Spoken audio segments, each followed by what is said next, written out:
Living the dream. James McClendon and William Travis III, better known in the Northeast community as Mack and Dub, experienced a nightmare November 21st, 2012. At 5:47 a.m., a police officer reported to smell smoke in the back of the building, later to find the building on fire. News reported that it was possibly a hate crime, possibly arson. No one knew specifically what happened. All we know is that a restaurant that the community loves so dear is no longer here with us. And we sat down with William and Jay to get the full story, to get an understanding on what happened and if they intend to come back stronger and more successful than ever. And this is what we got. Mack and Dub's Excellent Chicken and Waffles was established in 2011 and was definitely a treat for the neighborhood of Martin Luther King Boulevard and Fremont Street. In 2012, it had a fire that burnt down the building. And so here in 2013, people want to know, friends, customers, passerbys want to know what's next for Mack and Dub. We've been doing a lot of music, you know. We've been doing some shows and whatnot. A lot of people be coming up to us in the street asking about the restaurant, where we're going to open back up. To people out there that may not know, the landlord canceled our lease like 2 weeks after the fire. So we won't be back at that location. Dub and I have looked at several other locations though since then.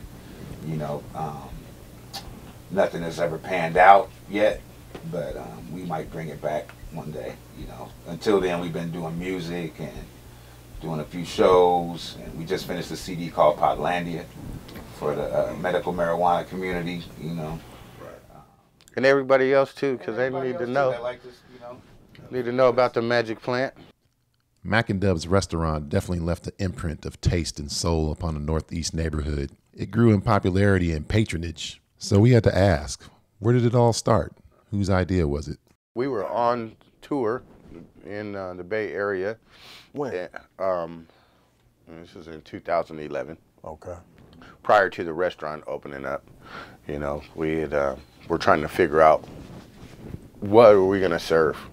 You know, what's gonna be the staple of the menu, and so we ended up going to a restaurant down there, and the House of Chicken and Waffles, and it kind of sort of just solidified that we need to bring that to Portland, you know. And both of us come from families that, you know, cook. You know, my mom's a good cook, all kinds of food. Everything. You know. What I mean? So, you know, we just put our heads together and said, let's do this chicken and waffle thing. Came up with the recipes and, you know, let it fly. We actually had started the chicken and waffle late night downtown at AJ's on the rails prior to the restaurant on Martin Luther King. Exactly. So with the success of that, and then witnessing the success of this restaurant down in the Bay Area that was strictly only chicken and waffles. You know, they had various kinds, you know, chicken and waffles, smothered, barbecue chicken. Chicken and one wing, chicken and two wings, chicken and two wings with two waffles, chicken and 3 legs and 2 wings and 1 waffle with extra gravy. And it was packed in there, you know what I mean? It was a line of people waiting for the restaurant to open up. So I was like, man, we need to do this, because initially we were going to call it the Soul Bistro and feature like some of our, you know, traditional soul food dishes, you know, pork Frito. Do the pork, you know, bro don't do the pork, you know. So we was going to do a Soul Bistro, healthy, you know, because that was very important to us to make sure it's healthy. Even with the chicken and waffles, when we finally decided to do the chicken and waffles, we had a healthy side to our menu as well. So Mack and Dub established the location of the restaurant and built it from the inside out, made it look really nice, and opened up the doors to the neighborhood. So how did they create the food? What was the magic behind the recipes? And the technique on the, see, that's what people don't know. The technique on frying the chicken is really important, because really, even though you're sticking it in a whole big vat of vegetable oil, your chicken is cold and the grease is super hot, so it kind of like encases it in this little barrier, right? Because the cold is going to push out on the hot going to push in on the cold, and it kind of just vacuums it in, and it cooks it and makes it moist and juicy. You cook it to the right temperature, you pull it out, and oh my goodness. It's super juicy and delicious, but not dripping on your shirt because of the grease. So the restaurant's established, the recipe's established, everything is magic, things are looking good until that tragic night of November 2012 when the fire happened. So this is how the story goes and the aftermath.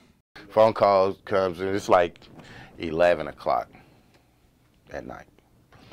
And the following morning, you got to get up and get everything ready. We had been closed on Monday and Tuesday, right? So Wednesday is open first day of the week for us. And then back to business. And so the alarm company calls at about 11. I'd say just a ballpark, about 11 o'clock. And then they said, oh, we received a tamper signal. I said, well, what does that mean? They were like, well, it's kind of like your door shaking. And it happened to be a really, really windy night that night. It was just really windy. And the person said that to me on the phone. It's very windy tonight. It could very well be just it moved the contact strip from your door. So I said, okay, well, should we call the police? They were like, oh, well, let's check on it. About 5 minutes later, because I was like, let me call these fools back. So I called them back. I said, did it do it again? Did you get any signals throughout the building? Anywhere else? Because we had motion detectors and alarms throughout the whole entire premises, you know? They were like, no. There's no movement, no anything. It very well probably was just the wind. So I said, okay. The alarm company says it's cool. There's no movement in the building. Because you figure if it was a break-in, 5 minutes, somebody would have walked through, did whatever they're going to do, you know? And so they said, no. And so I laid down. 5 o'clock in the morning. Phone rings. And I still don't know who it was to this day. But somebody calls and says, your place is on fire. Your place is on fire. I'm like, who is this? Oh my God, your place is on fire. So I get up and get dressed and drive to the restaurant. And there's fire trucks and everybody in the big boom shooting. There's smoke everywhere. It's just bananas. I call Mack and tell him and stick around. And yeah, man, it was pretty, that's how that happened. So we get a phone call again from the alarm company at 9 o'clock in the morning. Way after the fact. 9 in the morning. 4 hours later. Not 4. 10 hours later. They called at 11 p.m. the night before. Well, they called back at 9 in the morning. They were like, oh, we've got a phone call from the fire department and it said there was a fire at your place. I'm like, well, they call. I found out about that 4 hours ago. You guys are just now calling. And so, we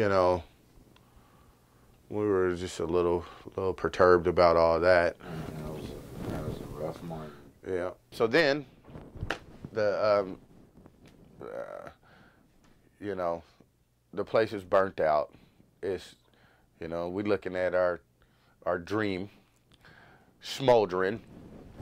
Not to mention we had a recording studio in the back with all years and years worth of equipment, all the cuts, all the LP collections, for mixing and whatever. Stuff that we was just working on. We just did a thing with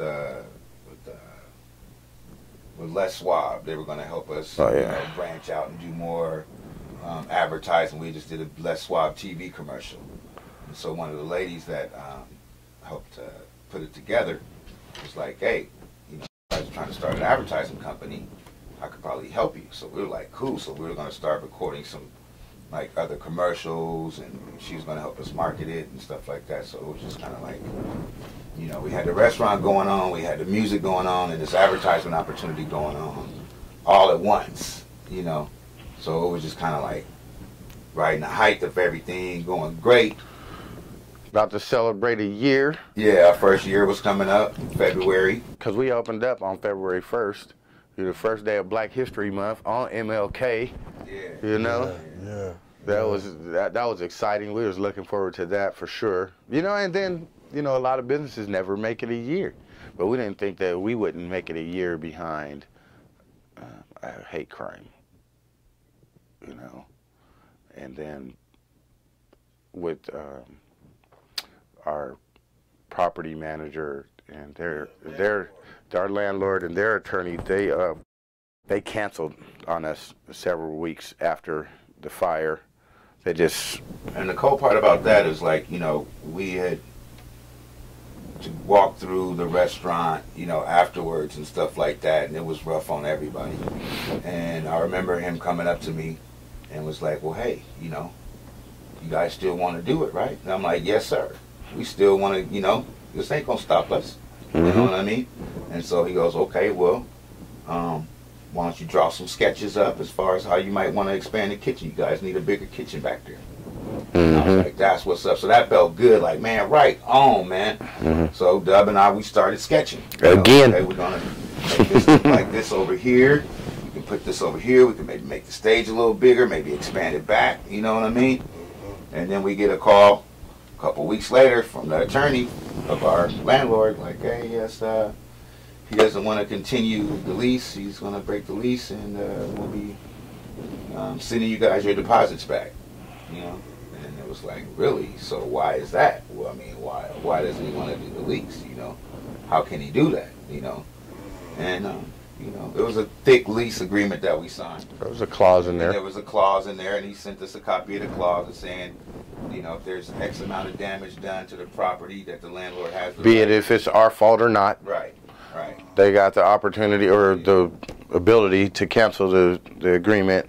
And so that's what they chose, and that was in their rights to do that. You know, it was devastating for us even more, so there goes the fire, and now there's no opportunity for us to go back to the same place where we built it at. And they still got our poster up on the window to this day. Right now. You know, I drove by there the other day. It was like, okay, you know, he may reconsider. You know, who knows? You know, if it's a demand from the people, you know what I mean. I would love to, you know, get it back going. In another location. I'd love to do it right where it was at. You know, there's nothing opened up since then. I've seen some people come and going in and out, but as far as there's another business opening up right there, I haven't seen it open up yet. So. Now we had just put the 20-foot stage in the back with the 16-foot bar, bamboo, you know. It was all painted. I'm supposed to be coming in hosting the weekly yes. show. Right? You know, had the poetry night going on. Had just started doing some stuff with Stage 6 with some of the, you know, electronic dance music parties and stuff. So the general public and the friends of Mack and Dub all wonder now, what's the next move? What are they going to do? I mean, like Mack was saying earlier, we've been surveying and trying to find a new location.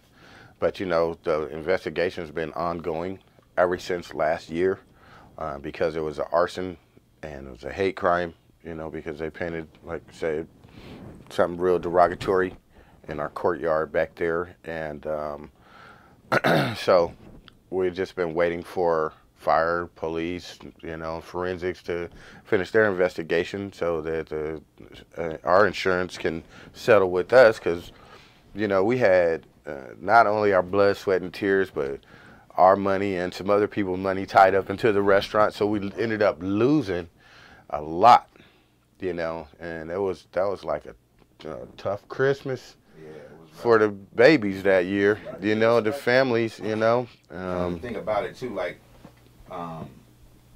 maybe like Fremont, was that August? It was August. The August before the fire, my car was broken into. Mm-hmm. A lot of stuff was stolen out of my car. It was parked in the restaurant lot early that morning. It got broken into, you know, and we had to, you know, fire a couple of people, and we had a lawsuit with a previous business partner.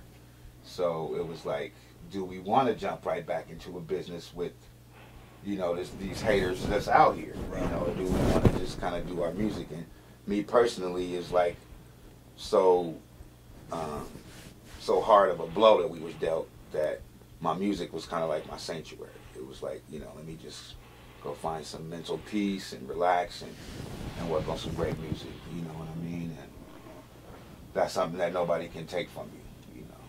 So that's what I, you know, was really finding some tranquility with, as well as, you know, still thinking about doing another restaurant. You know, it kind of hurt my feelings when the landlord didn't want to let us continue doing business there.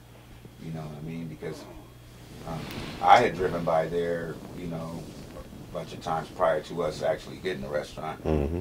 And it wasn't, you know, it wasn't moving. It wasn't, you know, I grew up on that block right there on Fremont and MLK. You know what I mean? Shout out to Mr. Brown Barbecue, Big Brown 310. Understand?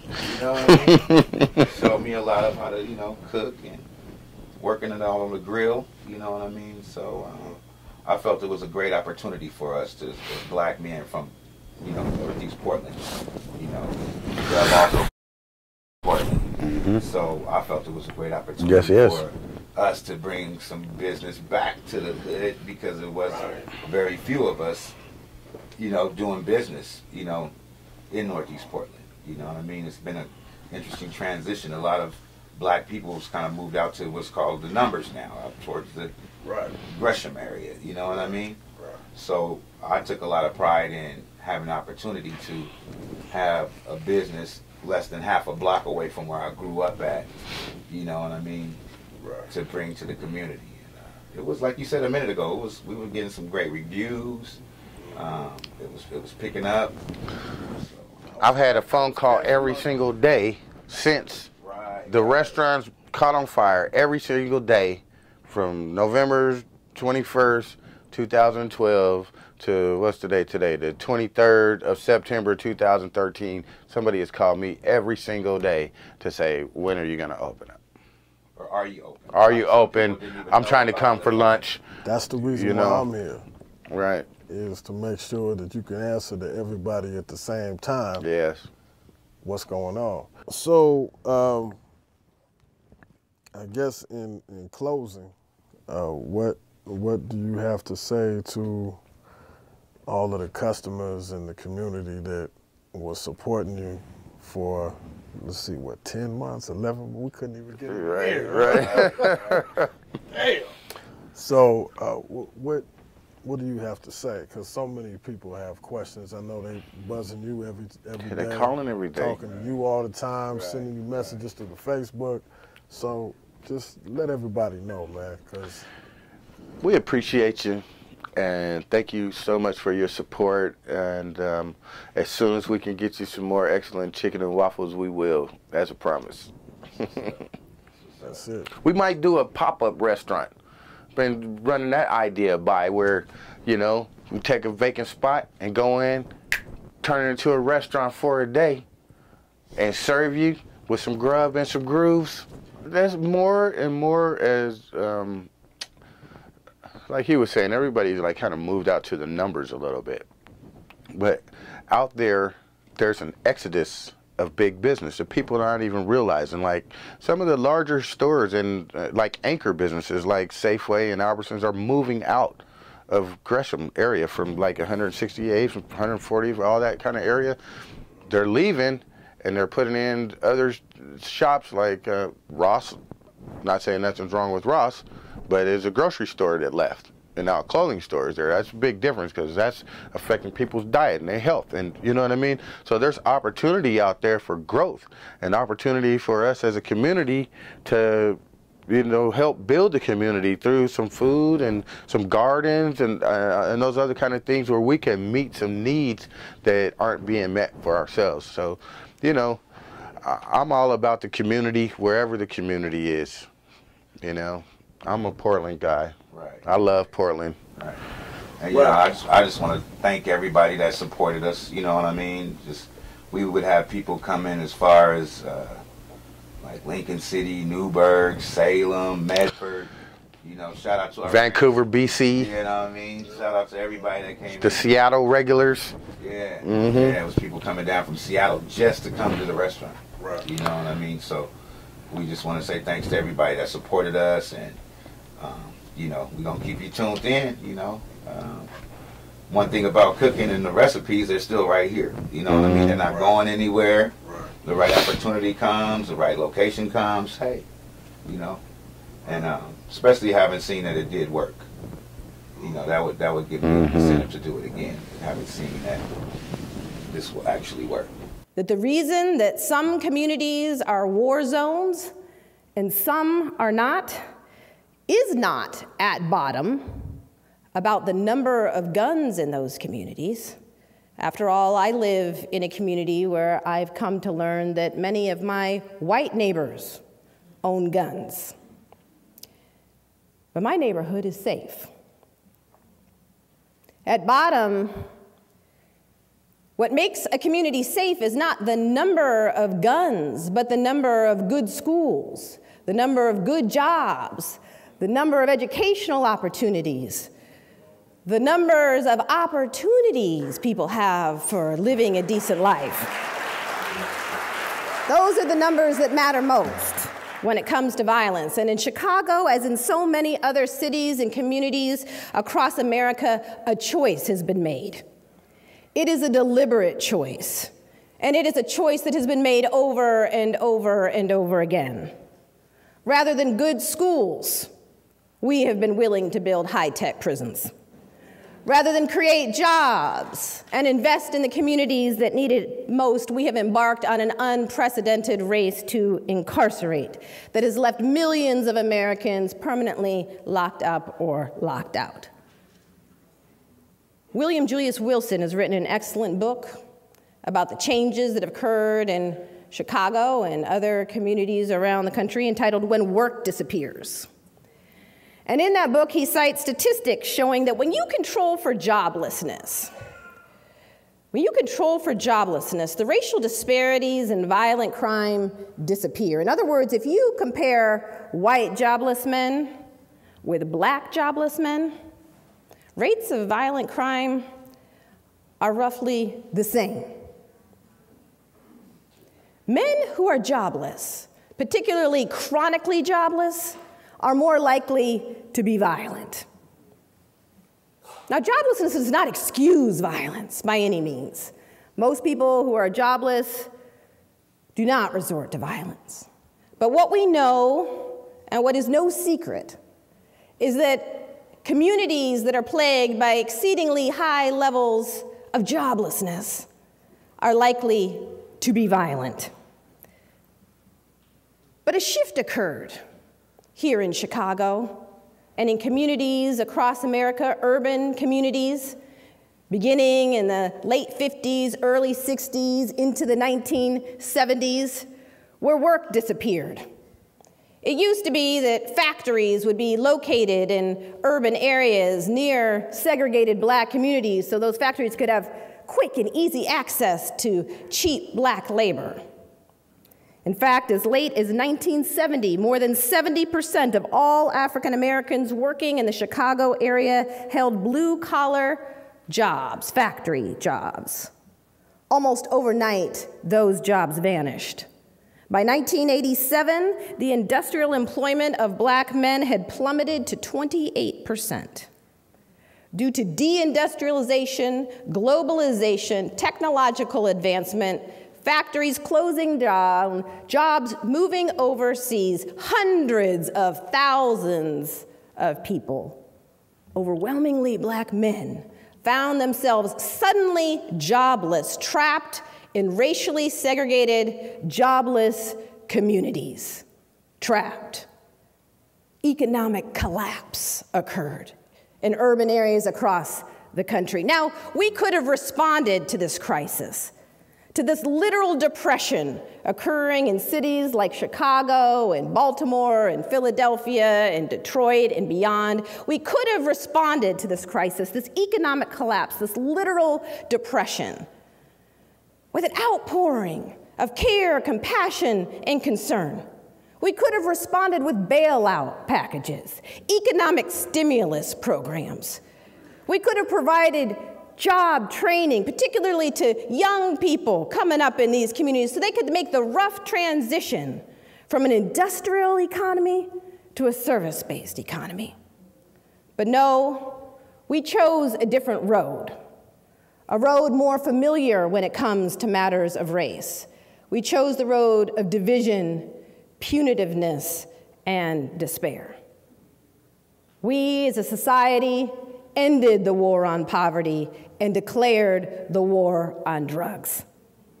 Black men found themselves suddenly disposable, no longer necessary to the functioning of the US economy, precisely at the same moment that a backlash was brewing against the civil rights movement, a backlash that made it convenient for politicians to demonize Black men as criminals, as shiftless, as unwilling to work. And so this war on drugs was declared, and Black men found that they were no longer needed to work in the fields, no longer needed to labor in factories, and they found themselves scapegoats, pawns in political games, the enemy in a new war, and were rounded up by the millions, locked up, and then permanently locked out. Hi, I'm Joanne Hardesty, and welcome to The Truth Report. You are just listening to Michelle Alexander, the author of The New Jim Crow, Mass Incarceration in the Time of Color Blindness. And Michelle Alexander had a significant role in Portland's desire to create the campaign to end the new Jim Crow. In fact, the committee started shortly after we were able to bring Michelle Alexander to Portland. She came to Maranatha Church, where we had over 1,200 people in attendance that came out to hear more about Michelle Alexander and her national work around mass incarceration.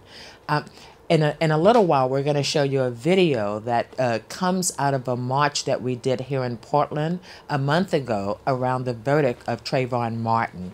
1,000 people came out to participate in this event, and we think this is significant because the people that are most impacted by mass incarceration, of course, being people who've been incarcerated, family members, people who are back in the community looking for employment, opportunities, all are really impacted about the laws that Michelle Alexander talked about and the long-term implications of those laws.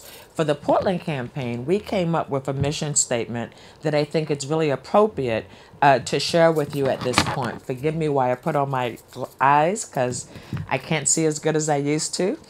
But the Portland campaign to end the new Jim Crow is dedicated to building an inclusive grassroots movement to dismantle the new Jim Crow and its racist practices. These practices include mass incarceration, the school-to-prison pipeline, police brutality, and the impoverishment of individuals and communities. This effort is led by a broad multiracial, multicultural people and organizations, including those most directly affected and their allies. And I will tell you later in the program about how you can get involved and join the Portland campaign to end the new Jim Crow. We're now going to go back and watch an excerpt from a video clip from the rally or after the Trayvon Martin verdict was announced. Fred Bryant is the father of Keaton Otis. Fred Bryant, since his son was killed by Portland police in May of 2010, has monthly had a vigil at the site where his son was shot and killed. So for those of you who may have been living like in a foreign country and didn't hear the story about Keaton Otis, let me give you the short version before I bring his dad up. He's riding down in the street in his mother's car in Northeast Portland. He's on Halsey and right off Broadway. Two police officers who were part of the gang enforcement unit looked over at him and decided that he looked like he might be a gang member. Then they said that he looked at them aggressively as if to say, do they know what I know? I have a report here in my hand from the Certified Smart People, the CIO group, the OIR group, which is paid by our taxpayer money to review in-custody police shootings. And the most devastating thing about this report is that they say that Keaton Otis' death was not based on his race. And so I'm going to ask you a couple of questions, because if you look at page 84 of this report, it tells you what the officers were going through their minds when they stopped Keaton Otis in the first place. And so you see if you agree with me that this may have had something to do with race.